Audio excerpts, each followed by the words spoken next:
Exercise 3.1 में हमने graphically solve किया था, ग्राफी विधि से क्वेश्चंस को सॉल्व किया था, ग्राफी विधि से क्वेश्चन को सॉल्व किया था। अभी हमको कैसे सॉल्व करना है, एल्जेब्रिक मेथड लगानी है। एल्जेब्रिक मतलब बीज गणितीय मेथड लगानी, बीज गणितीय विधि का यूज करना है, कहीं ग्राफ नहीं बनाना है, सीधा सॉल्व करना है। और उसके लिए हमारी पहली मेथड है सब्सटीट्यूशन मेथड। सब्सटीट्यूशन मेथड मतलब होता है हिंदी में प्रतिस्थापन विधि, क्योंकि हमको दोनों में देखना है, हिंदी इंग्लिश दोनों में देखना है।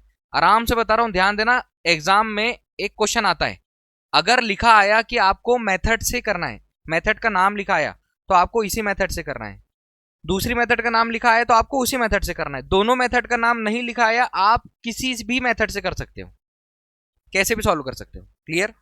मैं रिपीट कर देता हूं, अगर आपको आया कि आपको सब्स्टिट्यूशन से सॉल्व करना है दोनों इक्वेशन को, तो आपको सब्स्टिट्यूशन से करना पड़ेगा, उसका एक मेथड है सीक्वेंस एक सॉल्व करने का। एलिमिनेशन से आया, विलोपन से आया तो विलोपन से सॉल्व करना पड़ेगा। दोनों से नहीं आया मतलब नाम नहीं लिखा हुआ है कि आपको इस विधि से सॉल्व करना है, इस मेथड से सॉल्व करना है, तो आप किसी भी मेथड से जो आपको आती है वो सॉल्व कर लोगे। कोई डाउट? सीखना भाई, पहले अपन इजी क्वेश्चन लेते हैं, फिर इसके एग्जांपल भी सॉल्व करेंगे। सब्स्टिट्यूशन मेथड, प्रतिस्थापन विधि, एक्सरसाइज 3.2 देखो क्या दिया हुआ है। एक्सरसाइज 3.2 में पहले तो क्वेश्चन को पढ़ के समझ लो, क्वेश्चन को पढ़ के समझ के सोचो कि आंसर ऐसा हो सक रहा है क्या, आंसर ऐसा हो सकता है क्या। वो बोल रहा है कि दो नंबर को जोड़ने पर 14 आता है, सम ऑफ टू नंबर इज 14, यही लिखा है, इसका मतलब यही हुआ, दो नंबर को जोड़ने पर 14 आता है, उन्हीं नंबर को घटाने पर 4 आता है। सोचो 9 और 5 14, 9 में से 5 जाएगा, कितना बचेगा। दोनों इक्वेशन को सेटिस्फाई कर रही है हमारी एक्स और वाई की वैल्यू, मतलब हमारा आंसर जो आएगा वो एकदम 9 और कितना आना चाहिए, 5 आना चाहिए। तो हम लोग देखते हैं मेथड कौन सी, substitution method. X plus y equal 14, x plus y equal 14, ये इक्वेशन नंबर 1, और x माइनस वाई इक्वल कितना 4। एक्सरसाइज 3.2 प्रतिस्थापन विधि, मेथड याद रखना किस मेथड की बात चल रही है, प्रतिस्थापन विधि। प्रतिस्थापन विधि मतलब सब्स्टिट्यूशन मेथड, सब्स्टिट्यूशन मेथड, इसलिए बहुत आराम से बताऊंगा। दो इक्वेशन बनाई, इक्वेशन नंबर 1 और इक्वेशन नंबर 2, समीकरण 1 और समीकरण 2 बनाया। हमको पता है एक्स और वाई का मान कब निकलता है, हमको पता है एक्स और वाई की वैल्यू कब निकलती है, जब a1/a2 is not equal b1/b2, a1/a2 का मान बराबर नहीं आता है b1/b2 के, तब एक्स और वाई का मान निकलता है। बट मेथड लगाना है, तो यहां पर हम मेथड को सॉल्व करने के लिए क्या करते हैं, फ्रॉम इक्वेशन 1, क्या लिखा अपन ने, फ्रॉम इक्वेशन 1, हिंदी में समीकरण 1 से। मैं बोल रहा हूं आप समीकरण 2 से भी ला सकते हो, एक्स या वाई का मान लाओ ट्रांसफर करके, पक्षांतरण करके। तो ये है हमारे पास x प्लस वाई इक्वल कितना 14, आप x या y जो आपका मन करे, या तो x का मान भी निकाल सकते हो, y का मान भी निकाल सकते हो, समीकरण 1 से निकाल सकते हो या समीकरण 2 से निकाल सकते हो, एक मान निकालना है ट्रांसफर करके। मैंने लिखा है समीकरण 1, 2 भी लिखते तो भी कोई दिक्कत नहीं थी, कैसे भी सॉल्व कर सकते हो। तो x बराबर क्या हो जाएगा 14 माइनस वाई, हमने किसका मान लाया है यहां पर, x का, ट्रांसफर करके x का मान क्या आ गया, y को इधर भेज दिया। मतलब x हमको कब पता चलेगा, जब y पता चले और y को 14 में से माइनस कर दे, तो हमको x का मान पता चल जाएगा। ये समीकरण 1 से हमने क्या बनाया, समीकरण नंबर 3, क्या बनाया समीकरण, क्लियर। समीकरण 3 किससे बनाया है, समीकरण 1 से। यहां पर हम लिखेंगे putting value of x in equation number 2, समीकरण 1 से, चूंकि समीकरण 3 बनाया है x का मान, तो हम समीकरण 3 से जो x का मान निकाला है उसको कहां रखेंगे, समीकरण नंबर 2 में, जहां पर x लिखा होगा। तो यहां पर आप लिख देना समीकरण 2 में x का मान रखने पर, x का मान रखने पर, ये जो हमने x का मान लेकर आए, ये हमने जो x का मान लेकर आए वो किसमें रखने पर, समीकरण नंबर 2 में। समीकरण 2 क्या है लिख देता हूं, इसको मैं दोनों तरीके से सॉल्व करके बताऊंगा। x माइनस वाई इक्वल कितना है सर 4 है, आपने x का मान कितना निकाला है 14 माइनस वाई, जहां पर x लिखा है वहां आप कितना लिख दो 14 माइनस वाई, और ये वाला माइनस वाई इक्वल कितना 4, माइनस वाई माइनस का 2y, यहां पर कितना है 14, ये माइनस का 2y और यहां है 14 इक्वल 4। अब सॉल्व करने का तरीका आपका स्वयं का होना चाहिए, इजी बनाना, माइनस 2y को इधर इधर पहुंचा दो तो इधर क्या हो जाएगा, और उधर से 4 को इधर लाओ ट्रांसफर करके, तो प्लस 4 इधर आएगा, तो दोनों को घटा दोगे तो 10 यहां कितना बच जाएगा 2y, 2 से 10 कैंसिल, y का मान कितना आ गया हमारे पास 5, y का मान आया 5, y के मान को उठाकर किस में रखोगे, समीकरण 3 में। 1 में भी रख सकते हो, 2 में भी रख सकते हो, 3 में भी रख सकते हो। रखोगे किसमें, 3 में। क्यों रखोगे, मेहनत की हुई है यहाँ पर। फ्रॉम इक्वेशन 3, फ्रॉम इक्वेशन 3 समीकरण 3 से। आप यहाँ पर थ्योरी ज्यादा भी लिख सकते हो, putting the value of y in equation number 3, समीकरण 3 में y का मान रखने पर समीकरण 3 ये है भैया, x बराबर 14 माइनस वाई, x बराबर 14, y का मान कितना लाया सर आपने, 5। तो हमको मालूम है x का मान लाने के लिए 14 में से 5 घटा देंगे, कितना बचेगा, ये हमने किसका मान लाया, x और y का। सही सही था। दोनों को जोड़ने पर कितना आ रहा है, दोनों को जोड़ने पर 14 आ रहा है, दोनों को घटाने पर कितना आ रहा है, 4 आ रहा है। बताओ कौन सी इक्वेशन ली थी अपन ने, इक्वेशन नंबर 1। अगर मैं इक्वेशन 2 लेकर सॉल्व करूं तो भी वही होगा क्या, वही होगा। इसलिए कंफ्यूज मत होना, इसमें मैं करके बता दे रहा हूं। आगे हम एक ही मेथड से करेंगे। क्वेश्चन है हमारा x प्लस वाई इक्वल कितना 14 और x माइनस वाई इक्वल कितना 4। मैं यहां लिखता हूं समीकरण 2 से। क्या लिखा मैंने, समीकरण 2 से। ये समीकरण 1 है, समीकरण 2 से from equation 2 x minus y बराबर 4। अब हम किसका मान निकालते हैं, अभी हमने x का निकाला था, y का निकाल ले, कोई दिक्कत नहीं। माइनस वाई इधर कर दो तो ये प्लस वाई, वाई इधर पहुंचा दो, 4 को इधर लाओ तो x minus 4।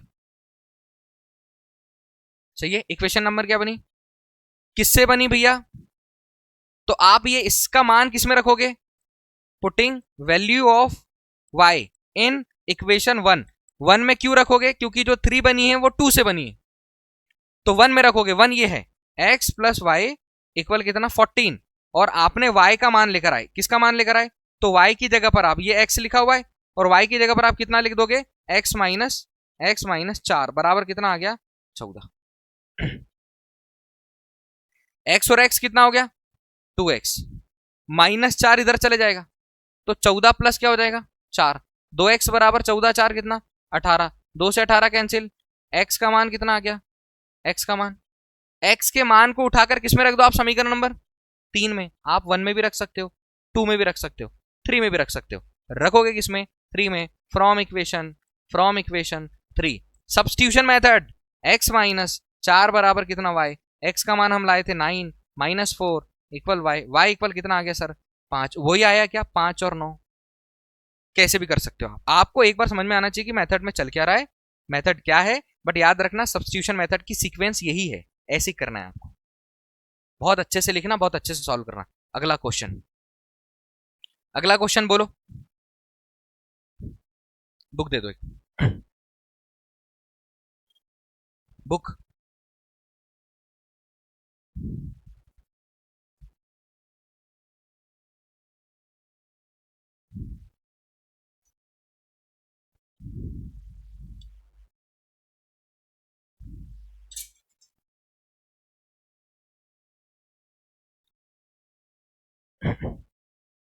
Question second, question number first का सेकंड देखो भैया, s माइनस टी इक्वल कितना 3, s by 3 plus t by 2 equal कितना है 6। जरा पढ़ के सोचना जरा कि इसको कैसे पढ़ सकते हो। दो वेरिएबल का माइनस करने पर दो वेरिएबल का डिफरेंस कितना है 3। पहले वाले वेरिएबल के 3 पार्ट करो, दूसरे वाले वेरिएबल के 2 पार्ट करो, दोनों को जोड़ दो, कितना आ जाएगा 6। ऐसे हम पढ़ सकते हैं। इसका हाफ और इसका 3 मतलब 3 हिस्से करना है और जोड़ने पर कितना आएगा 6। मेथड कौन सी लगाना है, सब्स्टिट्यूशन मेथड। इक्वेशन नंबर 1 इसको सॉल्व कर लो। सॉल्व करने के लिए इन दोनों का एलसीएम आएगा, दोनों का एलसीएम कितना आएगा भैया 3 और 2 का लघुत्तम समापवर्तक आएगा 6। क्रॉस मल्टीप्लाई करो, ये हो जाएगा 2s प्लस ये हो जाएगा 3t इक्वल हो गया हमारे पास 6। ये हो गया 2s प्लस 3t और ऐसा क्रॉस में मल्टीप्लाई, तिरक गुणा बोलते हैं। ठीक है, कितना आ जाएगा 6 6 36। सर इक्वेशन नंबर क्या बन गई हमारे पास, इक्वेशन नंबर ये 2 बनी। अब इन दोनों को सब्स्टिट्यूशन से करो। मैं बोल रहा हूं आप इक्वेशन ये वाली नहीं बनाते, मैं इसको भी सॉल्व करके बता दूंगा, आप इसको भी सॉल्व कर सकते हो, लेकिन बाद में तो एलसीएम लेना ही पड़ेगा, बात वही पड़ जाना है। तो आप इसको ऐसे भी कर सकते हो, ऐसे बना के भी कर सकते हो, कोई दिक्कत नहीं, जैसे आपको समझ में आए वैसे आप करना। क्लियर। हम क्या करने वाले, from equation number 1, from equation 1 same method, समीकरण 1 से, समीकरण 1 से हम क्या करेंगे, s या t का मान, वेरिएबल दिया है वो x y में नहीं दिया है, s और t में दिया हुआ है। फ्रॉम इक्वेशन नंबर 1 ये s माइनस टी इक्वल कितना लिखा हुआ है 3 लिखा हुआ है। आप किसका मान निकालो, s का निकाल लो। तो s का मान क्या आएगा 3 माइनस टी इधर जाएगा तो प्लस का t, ये s equal 3 plus T. Equation number क्या बन गई हमारे पास 3 बन गई। एस का मान कब निकलेगा? जब टी पता चल जाएगा, उसमें 3 ऐड कर देंगे। अब बताओ इक्वेशन 3 काय से बनाई? इक्वेशन नंबर 1 से। इक्वेशन 3 किससे बनाई है इक्वेशन?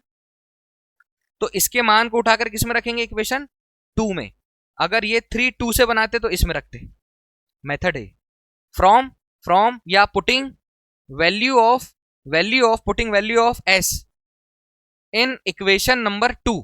हिंदी में समीकरण 2 में एस का मान रखने पर एस का मान रखने पर समीकरण 2 में एस का मान रखने पर समीकरण 2 ये है भैया 2s plus 3t equal 36। 2 S का मान है 3 धन टी प्लस 3t इक्वल कितना? 36। देखो 2 तिया 6 और 2 का टी में गुणा होगा 2t प्लस 3t बराबर 36। 3t और 2t कितना हो जाएगा? 5t बराबर 36 प्लस 6 इधर जाएगा -6। 5t बराबर कितना आएगा? 30। 5 से कैंसिल 6 बार। t का मान कितना आ गया? 6। t का मान कितना आ गया? सही है। अब t का मान 6 आ गया, हमको किसका मान चाहिए? s का। तो t के मान में कितना जोड़ देंगे? t के मान में 3 जोड़ देंगे। t की मान की वैल्यू में 3 ऐड कर देंगे। तो यहां पर आ जाएगा from equation number 3 from equation 3 समीकरण 3 से समीकरण 3 ये है s equal 3 plus T. s equal 3 plus T के प्लेस पर कितना? 6। s का मान कितना आ गया? 9। तो s का मान कितना आ गया? 9। t का मान कितना आ गया? 6। बताओ हमारी इक्वेशन सेटिस्फाई कर रही है? दो नंबर का डिफरेंस कितना आ रहा है? तो 9 और 6 का डिफरेंस कितना आ रहा है? 3। 9 के 3 भाग करने पर 9 के कितने भाग कर दिए? प्लस t के कितने भाग किए? 2। तो 6 के 2 भाग कर दो। 3 से कैंसिल 3 बार, 2 से 6 कैंसिल 3 बार और फिर दोनों को जोड़ दो तो कितना आएगा? 6। हमने जो क्वेश्चन सॉल्व किया है वो दोनों इक्वेशन पे वेरीफाई हो रहा है। एस और टी के मान दोनों इक्वेशन को वेरीफाई कर रहे हैं। कोई डाउट है?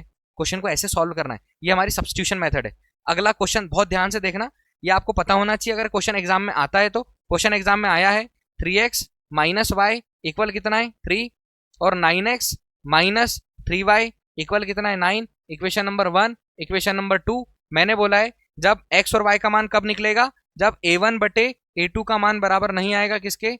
b1 बटे b2 के। तब क्या होता है? Unique solution. कौन सा सॉल्यूशन? यूनिक मतलब अद्वितीय हल। अद्वितीय हल का मतलब होता है एग्जैक्टली वन सॉल्यूशन। और हम हमारे हिसाब से देखें तो मैं ये बोल रहा हूं कि जब ऐसा आएगा तब आप x और y का मान निकाल सकते हो, नहीं तो आप x और y का मान नहीं निकाल सकते। तो जो इक्वेशन आपको दी होगी उसको आपको पहचानना भी पड़ेगा। इसको तो मैं वैसे ही सॉल्व कर रहा हूं जैसे करते हैं, फिर मैं बताता हूं कि क्या मैटर है। फ्रॉम इक्वेशन 1 क्या करते हैं भैया हम? फ्रॉम इक्वेशन 1 समीकरण 1 से, समीकरण किससे भैया? x और y का मान निकालना है, x या y का। समीकरण 1 से, समीकरण 1 दिया है 3x माइनस वाई इक्वल 3। मान निकालो 3 माइनस वाई इधर आएगा तो इधर क्या बचेगा? 3x। आपको मान चाहिए x के साथ 3 गुणे में है, कहां जाएगा? बटे में। 3y 3 धन y बटे, ये आपका आ गया x का मान। ये x का जो मान आया है ये इक्वेशन बनी अपनी 3। इक्वेशन बनी कौन सी? 3।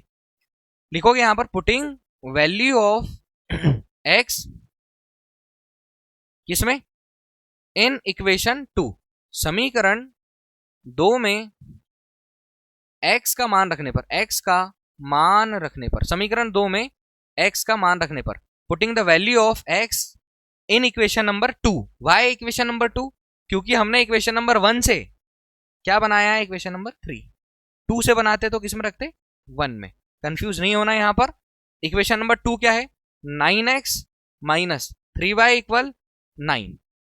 x का मान इतना है, यह जाएगा 9 इन ब्रैकेट में 3 plus y by 3 minus 3y equal कितना आ जाएगा? 9।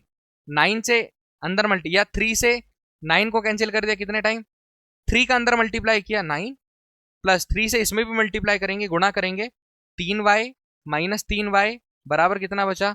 माइनस 3y से प्लस का 3y। 9 इक्वल कितना बचा? इससे ये कैंसिल 1 इक्वल कितना बचा? 1। अब एक बात बताओ मेरे को, एक्स और वाई तो बचना चाहिए था ना, और एक्स और वाई का मान कब आता जब कैसा सॉल्यूशन हो, यूनिक सॉल्यूशन।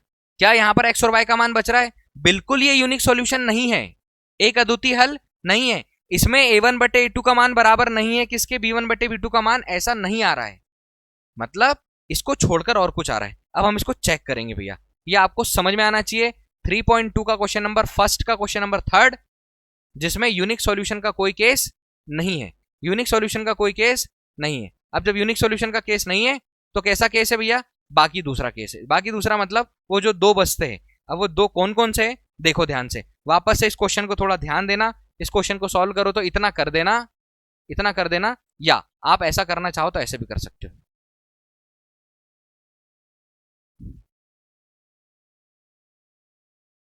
ऐसा करना चाहो तो आप ऐसे भी कर सकते हो। दोनों इक्वेशन लिया, ऑन कंपेयरिंग विथ, किससे कंपेयर करोगे, a1x plus b1y plus c1। अच्छा देखो बराबर के उधर लिखा हुआ है तो आप बराबर के उधर लिख दो, equal c1, a2x plus b2y equal क्या हो जाएगा, तुलना कर दो। तुलना करने पर आप बता दे फटाफट, a1 का मान, b1 का मान और c1 का मान। सर a2 का मान 9, b2 का मान -3 और c2 का मान कितना आएगा, इसका रेशियो करो, a1 upon a2 equal 3/9, b1 upon b2 equal -1 upon -3, c1 upon c2 equal 3/9। Cancel हो रहा है, 3 1 जा 3 3 जा, माइनस से माइनस, 3 1 जा 3 3 जा, क्या बच रहा है, a1 upon a2 equal 1/3, b1 upon b2 equal 1/3 और c1 अपॉन c2 इक्वल ये भी कितना आया, 1/3, 1/3, 1/3, 1/3। क्या लिख सकते हो, a1 बटे a2 बराबर b1 बटे b2 बराबर c1 बटे c2 बराबर कितना है। कब होता है ये वाला केस, सिंस a1 बटे a2 equal b1 upon b2 equal c1 upon c2, lines are coincident, रेखाएं संपाती होती, रेखा कैसी होती, और इक्वेशन हैज मैनी सॉल्यूशन, समीकरण निकाय के अनंत हल है। समीकरण निकाय के कैसे हल है भैया, अनंत। इक्वेशन हैज मैनी सॉल्यूशन का मतलब ये क्वेश्चन कैसा है हमारा, मैनी सॉल्यूशन का केस है, अनंत हल की स्थिति है। मतलब एक्स और वाई का मान नहीं मिलेगा, एक्स और वाई के बहुत सारे मान मिलेंगे, दोनों बराबर आ रहे हैं, मतलब एक्स और वाई के एक मान नहीं मिलेंगे, बहुत सारे मान मिलेंगे। क्वेश्चन नंबर 4 देखो, इसका क्वेश्चन नंबर 4 दो तरीके से सॉल्व करेंगे इसको। 0.2x लिखा हुआ है प्लस 0.3y लिखा हुआ है इक्वल 1.3 लिखा हुआ है। सेकेंड इक्वेशन बनी है 0.4x प्लस 0.5y इक्वल 2.3। इससे घबराना नहीं, ये डेसिमल के नंबर है, जैसे मल्टीप्लाई डिवाइड होता है वैसे मल्टीप्लाई डिवाइड करेंगे, ठीक, जैसे मेथड सॉल्व करते हैं वैसे मेथड सॉल्व करेंगे। सबसे पहले हम क्या करेंगे, इक्वेशन नंबर 1 या 2 किसी से भी, अब मैं 1 या 2 ना बोलकर सीधे एक बात बोल रहा हूं, फ्रॉम इक्वेशन 1 समीकरण 1 से, समीकरण 1 से हम क्या करने वाले हैं, 0.2x plus 0.3y equal 1.3, x का मान निकालते हैं। कैसे निकालोगे, देखो इधर पहले से क्या लिखा हुआ है 1.3, ये ट्रांसफर होगा, प्लस में है इधर जाएगा तो माइनस में 0.3y, यहां पर क्या बच रहा है 0.2x, आपको मान चाहिए x का तो ये हो जाएगा 1.3 माइनस 0.3 y बाय ये 0.2। यहां तक कोई डाउट है क्या, ये बनी हमारी equation number third. Equation number क्या बनी, थर्ड। इक्वेशन 3 किससे बनाई है हमने, इक्वेशन 3 बनाई है इक्वेशन नंबर 1 से। तो इक्वेशन 3 से जो हमने मान निकाला है उसको रखेंगे इक्वेशन नंबर 2 में, समझ आया, ये हमारी मेथड है। Putting value of x in equation number 2, समीकरण 2 में x का मान रखने पर, समीकरण 2 में x का मान रखने पर, समीकरण 2 में x का मान रखेंगे, समीकरण 2 ये है भैया, ध्यान से देखना, 0.4x प्लस 0.5y इक्वल 2.3। जहां पर x होगा वहां पर हम कितना रखने वाले, जहां पर x होगा वहां पर हम ये रखने वाले। देखो 0.4 ब्रैकेट लगाओ, x के प्लेस पर कितना, ये x के प्लेस पर ये वाला मान, ये x के प्लेस पर ये x का मान है, तो x के प्लेस पर हम क्या रख देने वाले, ये वाला। कोई डाउट है क्या, समझ आया? x की जगह पर रखा उतना, जहां x था वहां पर इतना रखा, ये वाला bracket close, plus 0.5y equal कितना, 2.3। एक मेथड ये है, एक मेथड और दूसरी मेथड से सॉल्व करेंगे। बताओ मेरे को, बताओ यहां पर 0.2 से 0.4 को कितनी बार कैंसिल करोगे, 2 टाइम। कितने टाइम, कैसे, या तो ऐसे कर लो, या तो तुमको समझ में भी आना चाहिए, 0.4 बाय 0.2 दोनों का या डेसिमल से डेसिमल कैंसिल कर दो, या ऐसे नहीं करना तो आप समझो डेसिमल हटा दो, ऊपर वाले का डेसिमल हटाओगे तो नीचे 10 से मल्टीप्लाई करोगे, डेसिमल का 1, डेसिमल के बाद एक डिजिट, दशमलव का 1, दशमलव के बाद एक संख्या, नीचे वाले का दशमलव हटाओगे तो ऊपर दशमलव का 1, दशमलव के बाद एक संख्या, 10 से 10 कैंसिल, 2 से 4 कैंसिल, कितनी, या मैं आपको बता रहा हूं कि 0.2 से 0.4 कितने बार कैंसिल, 2 बार। अब ब्रैकेट लगा हुआ है, बाहर 2 है, दोनों में गुणा करना पड़ेगा, 2 का गुणा 1.3 में करो, तो 1.3 में अलग गुणा करके देख लो, 2 तिया 6, 2 एकम 2, ये दशमलव, या डायरेक्ट भी करो अगर तुमको आता है तो 2.6, इसका गुणा इसमें करोगे कितना आएगा, 0.6y। भाई 0.3 में 2 का मल्टीप्लाई करो, ये 2 का इसमें भी गुणा होगा, इसमें भी होगा, 2 तिया 6, 0, तो क्या बचा 0.6y प्लस 0.5y बराबर कितना, 2.3। सही है। अब बताओ ये 0.6y और 0.5y में क्या समझ में आ रहा है, बड़ा कौन है 0.6, छोटा कौन है 0.5, एक में माइनस का साइन, एक में प्लस का sign, plus minus minus minus करेंगे, बड़े डिजिट का साइन लगाएंगे, 0.6 में से 0.5 जाएगा, कितना बचेगा 0.1, क्लियर, 0.1। तो इन दोनों को सॉल्व किया तो कितना आया, -0.1 y, यहां बचा 2.6 इक्वल कितना बचा 2.3। यहां तक कि स्टेप्स में कोई डाउट है क्या किसी को, आराम से करेंगे। इसके बाद इसी को एक और तरीके से सॉल्व करेंगे। भैया देखो क्या करो, यहां -0.1 y को इधर ला लो, तो ये भाई साहब उठ के इधर आए तो पॉजिटिव हो गए। यहां पहले से हमारे पास कौन थे 2.6, जो सीक्वेंस में कर रहा हूं ना एक के नीचे, कैसे करना है, और 2.3 इधर है, इधर आएगा तो क्या हो जाएगा -2.3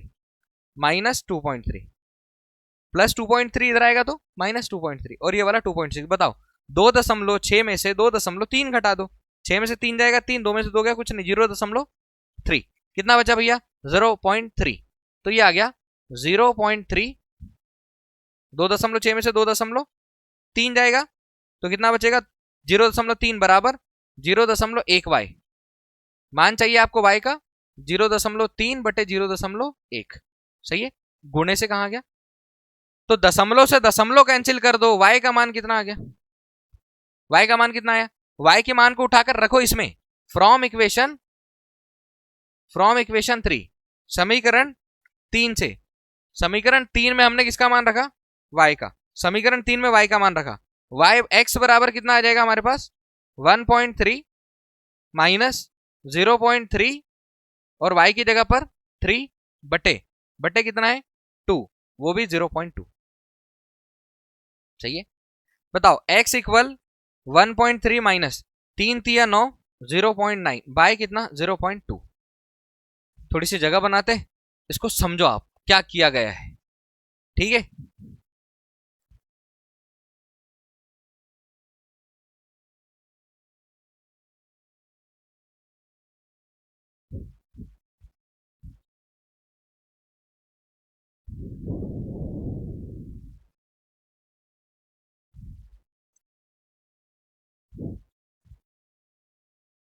अब बताओ x इक्वल 1.3 में से 0.9 माइनस करो, 1.3 में से 0.9 माइनस करो, 13 में से 9 जाएगा कितना बचेगा 4, इधर कितना बचेगा 0.4, तो ये जाएगा सर 0.4। आपको ये प्लस माइनस डिवाइड इनटू करते आना चाहिए, बाकी कुछ नहीं बचा। दशमलव से दशमलव कैंसिल कर दो, 4 को 2 से भाग दे दो, दशमलव से दशमलव 2 से 4 को भाग दे दो, या पूरे से पूरे को कैंसिल कर दो 2 बार। x का मान कितना आ गया सर, y का मान कितना आया 3, x का मान कितना आया 2, क्लियर। इसको सॉल्व करने का एक मेथड ऐसा है, दूसरा मेथड भी बता दूं, बस ये याद रखना कि डेसिमल लिखा हुआ है, आप ऐसे सॉल्व करो कि सबका दशमलव हटा दो। क्या करो, सबका दशमलव हटा दो। अब दशमलव कैसे हटाओगे, पहले मैं यहां बता देता हूं, फिर हम एक लाइन से सबका यहीं पर डेसिमल हटा देंगे, ये सबका दशमलव हटा दो। नहीं, मैं अलग कर देता हूं सॉल्व, चलो कोई दिक्कत नहीं, मैं अलग कर देता हूं सॉल्व। तो ये भी लिख लेना और वो भी लिख लेना। डेसिमल हटाओ, डेसिमल हटाते आना चाहिए भैया आपको। कैसे हटाओगे डेसिमल? ऐसे हटाओगे, देखो दशमलव हटाकर लिख दिया 2x, नीचे लगाया दशमलव का एक, दशमलव के बाद एक संख्या x मत मानना, प्लस दशमलव हटाकर लिख दिया 3y, दशमलव को लगाया एक, दशमलव के बाद बराबर 13 लिख दिया, दशमलव को लगाया एक, दशमलव के बाद डेसिमल हटाते आना चाहिए भैया, बार बार बोल रहा हूं डेसिमल हटाते आना चाहिए। अब क्या करो, दोनों का एलसीएम ले लो, ऊपर आ जाएगा 2x। सॉल्व करने के अपने अपने तरीके, मैं थोड़ा इजी इजी कर करके बता रहा हूं, नहीं तो हम 1/10 कॉमन निकालते सब कैंसिल कर देते। 1/10 कॉमन निकालते, याले 10 से वाला 10 कैंसिल कर देते। या अब हम क्या कर रहे हैं, एलसीएम ले रहे हैं। एलसीएम लिए तो कितना आया 10, 2x धन 3y बराबर कितना 13/10। देखो अब 10 से अब 10 कैंसिल किया, या ये 10 को ऊपर ले जाते फिर कैंसिल करते। 2x प्लस 3y इक्वल कितना आया, इक्वेशन नंबर, जैसे डेसिमल इसका हटाया वैसे इसका हटाएंगे, जैसे डेसिमल ऊपर वाले का हटाया वैसे डेसिमल इसका हटाएंगे।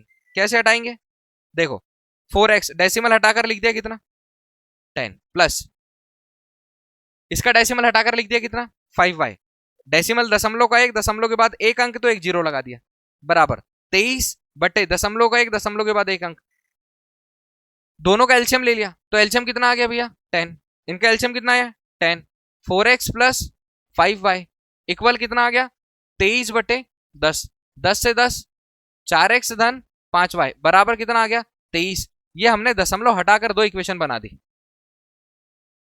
अब वैसे सॉल्व कर लो जैसे कर रहे हैं अपन, बस वहां दशमलव वाली संख्याओं का मल्टीप्लिकेशन डिवाइड करने में दिक्कत हो रही थी, नहीं हो रही थी, मैं बोल रहा हूं जस्ट, ठीक है, हमने कर लिया था आराम से।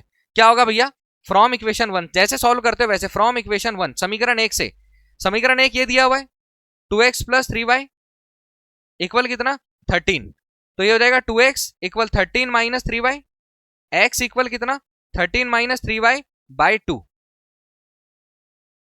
समीकरण नंबर क्या बना, समीकरण नंबर 3। क्या करते, putting value of x in equation 2। एक बात बताओ, समीकरण 3 किससे बनाया हमने, समीकरण 3 किससे बनाया 1 से, समीकरण 3 किससे बनाया समीकरण नंबर 1 से, मान किस में रखेंगे समीकरण नंबर 2 में। समीकरण 2 क्या है भैया, समीकरण 2 ये है 4x धन 5y बराबर कितना 23, ये 4 लिखा हुआ है, x की जगह पर मैं क्या लिखूंगा, x की जगह पर देखो वहां से भी यही किया था, वहां पर सब जगह दशमलव था, यहाँ दशमलव नहीं है, मैं यहाँ क्या करने वाला हूँ x की जगह पर इतना लिखने वाला हूँ। बोलो भैया कोई डाउट है क्या यहाँ तक, प्लस क्या 5y इक्वल 23, बताओ 2 से कैंसिल 4 कितनी बार, 2 का अंदर गुणा करोगे 13 दूनी 26, 3 दूनी 6y धन 5y बराबर कितना 23। वहां पर 0.2 से 0.4 को कैंसिल किया था। अब दशमलव हटा के सॉल्व कर, ऐसे भी कर सकते हो वैसे भी कर सकते हो, जो इजी पड़े वो कर लेना। बताओ minus 6y plus 5y, minus का y बराबर कितना 23, यहाँ कितना बचा 26, मैंने किया था माइनस y को इधर पहुंचाया था, 23 को इधर ला लिया, ये इधर पहुंचाया उधर पहुंचाया, ट्रांसफर वाला मैटर है, पक्षांतरण, ये छोटी छोटी चीज परफेक्ट सीखो तो हमको ज्यादा लॉजिक नहीं लगाना पड़ेगा। वो इक्वल के साइन से इधर ला लिया, इक्वल के साइन से उधर पहुंचा दिया। 26 में से 23 जाएगा, कितना बचेगा 3y, y का मान कितना आ गया, y के मान को उठाकर किसमें पुट कर देंगे हम फटाफट से, इक्वेशन नंबर 3 में, y के मान को उठाकर रख देंगे इक्वेशन नंबर 3 में। यहां मेहनत की हमने, देखो फ्रॉम इक्वेशन 3 समीकरण 3 से, समीकरण 3 क्या है भाई साहब, x इक्वल 13 माइनस 3y बटे 2, x बराबर 13 माइनस 3 गुणित y की जगह पर कितना लिखा 3 बटे 2, x बराबर 13 माइनस 3 3 9 बटे, x बराबर 13 में से 9 जाएगा 4 बटे 2, 2 से कैंसिल, x का मान कितना आ गया, x का मान कितना आया और y का मान भी कितना आया 3, यहां से भी उतना ही आया और सर यहां से भी उतना ही आया। क्लियर, दोनों तरीके से बता दिए मैंने, जो इजी लगे वो कर लो, सब तरीके से क्वेश्चन सॉल्व करके देखो, इतनी प्रैक्टिस करो कि सब तरीके से करो, तो सब तरीके से करने के बाद जो ज्यादा समय कम समय ले रहा है, जो ज्यादा समय ले रहा है उसको छोड़ दो, जो कम समय ले रहा है उसको परफेक्ट बना लो। प्रैक्टिस करने से समय कम होते जाएगा क्वेश्चन को सॉल्व करने का। लिखो।